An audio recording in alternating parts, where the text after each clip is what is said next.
Trump'ninki tehditlerinin içidəmdi.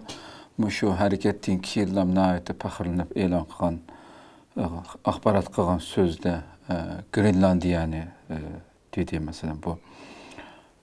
Hatta bu bizim milli mənfəətimiz üçün bombaydı bizge lazım bu deplam. Meksika bu yerə asker evet işini təklif qılman degan sözünü işlətdiğimdi. Kuba meselesi abim til aldınız. Onun keyinden Kolombiya. Ama şu Trump tilgə elib ötkenmiş 5 ya. Sizce müşünü eriş ihtimali çünkü Danimarka baş ministeri. Bu qoruq gapni qoy deb qılğan tam gapni. Hazırım bu qatim men qayıtı bir yenidən kun tərtib keldi bunu talep qilish meselesi. Muşlarning hammasini hamda mushu harekettin keyin texinmek ularni qistab mushuni qilalash imkoni qancha sizga Amerikaniki?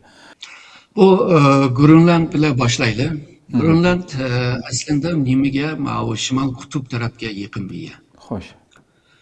Hamda Amerikanınki mayli qanday harbiy baza olsa u yerda texmi rahat quralaydigan bir yer. Hamda u yerda nüfusmu az bo'libmi Amerikanın istavotgan shu nadir toprak elementleri deydi-ku. Olma bu yerda. Bence bu Grönland meselesi şu şimali kutup bilen bir münasebeti var dep oylayman. Çünkü yakınki yıllarda şu şimal kutupga Xitayma kirishga başladı.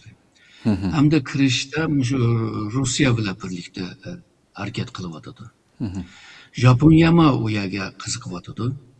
Yani burun şu şimali Avrupa devletler siyasi merkezden jiraklaşıp bakan bir ahval battı. Mana bugünlerde meyli Norvegiya bolsun, meyli Şvesiya bolsun, Finlandiya, nima kalan Şimali Avrupalı olsun, şark emas da.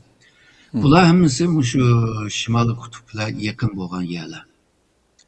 Şununla Amerika hem de şu Grönlandni bir harbiy bazaga aylandırıp Şimali kutupga ilgi buluş. Keyinki yıllarda hemimiz bilimiz Şimali Kutup'taki muzla erişki başladı. Şimali Kutup'nınki yollar içilvadıdı. Kanda bir yol, ticaret yolu. Biz eğer de yer şaharını yani globusunu Şimali Kutup tarafını üzümüzge mıdak tataylı, mıdak aylandıraylı. Şimali Kutup etrafında hazırki dünyanın en çok devletler var. Yani Rusya var, Şimali Avrupa var, Amerika var, Kanada var, Xitay, Japonya, Cenubi Kore degandekçi.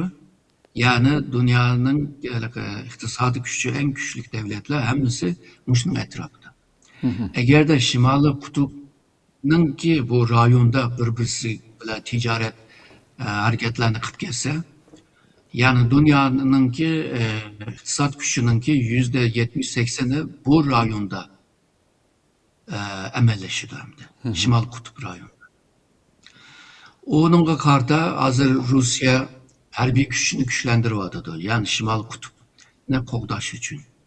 Bu yerge aydırımlarını yeniden yasavadı.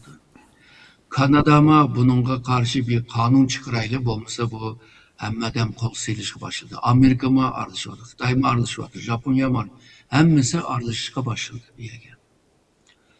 Buna yerde hem de Amerika hem özününki çigrasından Şimal Kutupkama yakın bu. Hem de tekima aşı rayonga yakın bir Grönlandni kolga düşürüş. Hoş. Kolga düşürüşününki ne çıkılı var? Birisi bisviliş. Hazır muşu Grönland'da Amerika'nınki bazı bağ hazırlar. O bazı adamlarla yötkise, kurallarını ekesiler, bisvalda diyen gap yani. Uğruşunun kim gerek yok.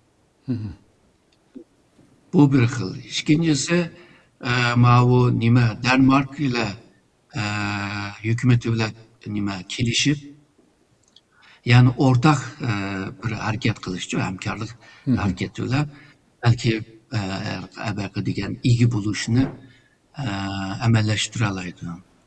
Bundan başka şu Amerika, şu Grönland'daki yerli halklarla hamkarlaşıp, yerli halkını mustaqillikqa teşvik kılıp, ondan keyin bu yerli halk bilan hamkorlik qilaman. Denmark'nınki bir işi yok bir yerde debçi. Xo'sh, xo'sh.